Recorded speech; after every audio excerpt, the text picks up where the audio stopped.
two, three. One, two, three. Let's go.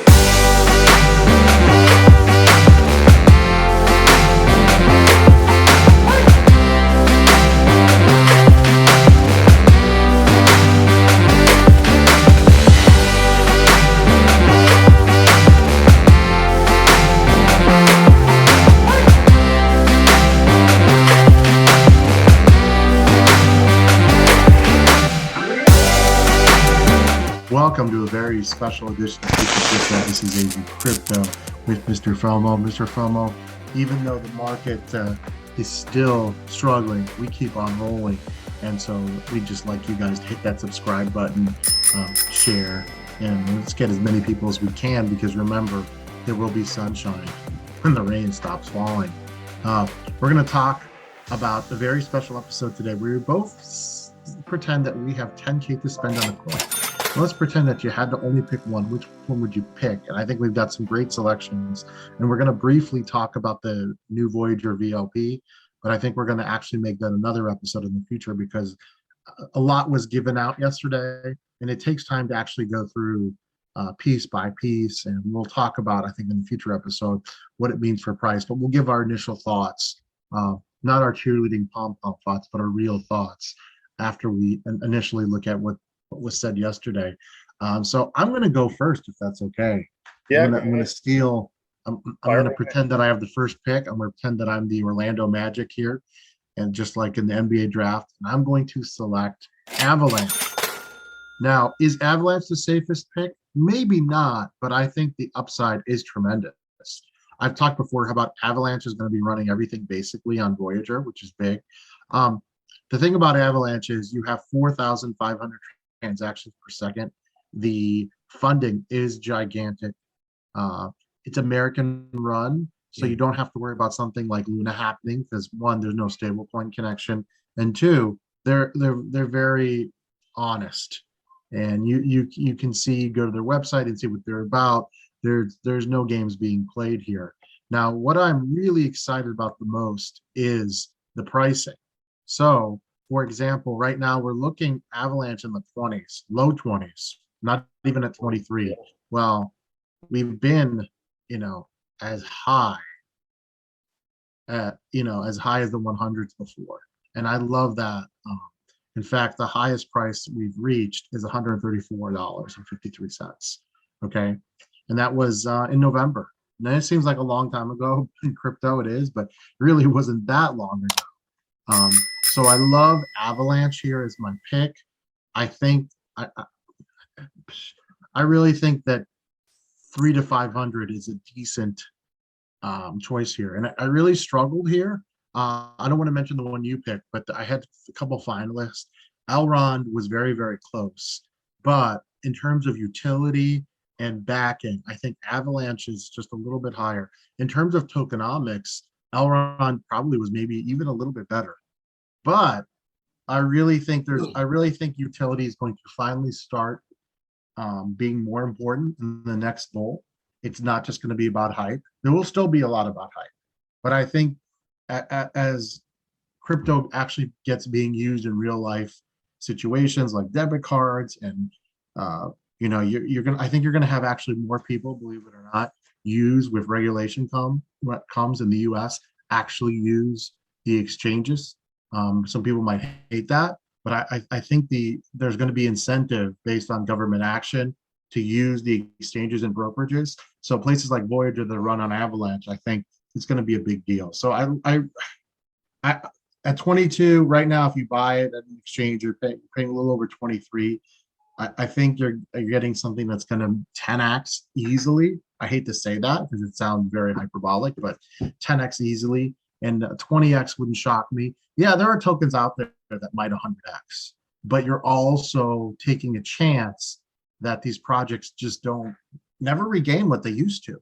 I mean, I think we got to be honest with our audience here. There are some projects in the top 200 that are never going to be what they were. Never. Their all-time high is there, and they'll be replaced by other things. I mean, the one good thing I think about this bear is some of the weak projects and some of the fake ones the inflationary coins are going to go by the wayside. And so I think things like Avalanche and eGold will be things that people take to instead of just meme coins. At least I hope so. So what do you think about Avalanche as my choice? I love it. I mean, we've talked about it before, their partnerships, and that you mentioned their transactions per second, and the amount of volume that they're doing, and their backers, and they're based in the US, so you don't have to deal with like Luna or Luna Classic popping up. So I think it's a great pick, but for me, $10,000 is a lot of money, and at the prices we're seeing right now, everything is falling off quite a bit. Sorry about my voice. And if I'm going to put 10,000 down, I want to put it in something like AVAX, something that's really strong that I think is going to be around. We've talked about it before, that utility is going to be of major importance moving forward. I don't think you're going to have these meme coins that are going to get as much attention. For me, I think AVAX is great, but for me, $10,000, I want to be a little bit safer. And one we don't talk about often on the show, excuse me, is the big dog of altcoins, and that's Ethereum. And I think with $10,000, if I've got $10,000 burning a hole in my pocket right now, and I'm worried about, the volatility of the market, at this point, I don't think ETH has much further down to go. I don't know if it's the floor for ETH, because I think if we have another black swan event, or if we have some sort of major news in the market, I think it can fall further. But if we are indeed on a comeback, then ETH is a safe place to put your money. Yeah, I think the bottom would be somewhere around 13 to 1500, worst case. ETH going to 1,000 would be quite a stretch. I mean, never say never. The only thing, I agree with you, ETH is a great pick, because I think 10K next one is very doable. It does have a higher market cap than something like Avalanche, that's only 6 billion, but it is ETH. And ETH, as much as we use the term ETH killer, I think that was a fantasy. Maybe we should have been using the terms ETH competitor. Yeah. I think ETH, with the updates this August, it might not spur a new rally, but it might spur a minor rally. So I like that pick. I think you could 10x pretty easily too. But you're probably looking at a safe 5x, which in this cycle, and it's going to recover quickly. Before, you don't necessarily need to be married to your picks. If I put 10,000 down and I saw, a 50% or 100% return, depending on the market conditions, I might be get out. Yeah, I might be inclined to take profits pretty quickly, especially around this time. Right before the show, I threw some money in on ETH, and it went up a little bit already. And I know that your AVAX, since we started talking, went up above $23. So you're talking about a 20% or a 20-cent spike, which isn't much right now, but in the matter of a few minutes, going up 1% is a big deal. Yeah, and we'll probably do a full bear market draft a little bit later. We just want to see over the summer how things shake out here with BTC. I want to talk, and I think we had give the listeners some great selections. We're not saying go and put 10K on these coins, but if you kind of been putting your toes in the water and you want to get more serious, I think AVAX and Ethereum are a great way to start. Let me say this. I just think right now you could probably throw a dart at the top 20 and you'd probably be making a pretty safe bet. It's probably a pretty good time to trade based on the prices, and the current market status, or the current market climate. So for me, I mean, you could throw DOT in there. You could even play around with something like Ape. I don't know why, but Matic, stuff like that. You definitely could get some value fairly quickly. And lastly, I'll talk very briefly about the VLP. So they added more tiers and they added more utility, and I think it's good. And we'll go into a much more deeper look into this in the upcoming weeks. My one concern with the VLP, with the VGX token, is are people really going to be incentivized to move up? So my initial reaction is it's great that they have a lower tier. They've got a higher tier, which is great. But are the incentives enough for people to keep buying and moving towards a goal of getting higher tiers? I'm not sure. I don't want to say yes or no for sure, but that's my initial concern. And right now, the 7% APR is staying per month.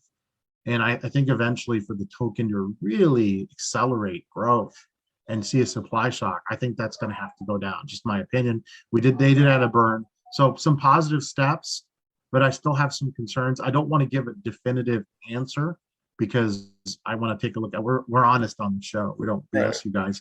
I want to take a closer look at it. I want to have a show where we have a special guest on, whether it's Dom or someone else that's more of an expert on this, because a lot of our listeners are on Voyager. And even if you're not, you might really want to get into the VGX token now based on what it could be. The market cap is tiny compared to the CRO and the Binance token. So what are your initial thoughts right away? I love the token burn. I always love the that change in tokenomics. My initial thought is we'll see how it goes, but I also I think that people should be buying, because as this rolls out, you'll see those price fluctuations, and this will allow you to sort of play that price, build your bag, and maybe get to that next level. I certainly think that that's what I'm going to do. As it fluctuates here, I may sell a little bit off and then come back in as it drops back down, and then keep increasing my bag that way. And I mean, like we said, if we're making a flip, you can make a little bit of money on your flip. You can put it in BTC, but you could also funnel it into VGX. But like we always talk about, we talked about it earlier, utility is going to rule the day. And I think they need to add more utility. I think people need a reason to hold the token long term. That's more than just increased rewards. Because if you think about, like we talked about before, the average hold time on some of these coins isn't making it to a month. And so, those rewards aren't necessarily the greatest incentive for a lot of these tokens. It's even additional rewards, an extra 0.5% isn't that much of an incentive when, you could lose those profits overnight. I like that point. We're going to go into more detail later this week or the week after. But guys, take a look at ETH, take a look at AVAX, take a look at eGold, take a look at DOT, the ones we've mentioned today. Do some education. Maybe you're not ready to buy now, but when you are, you'll have all the information you need. For MrFOMO, this is AZcrypto. Have a great week, everybody. See ya.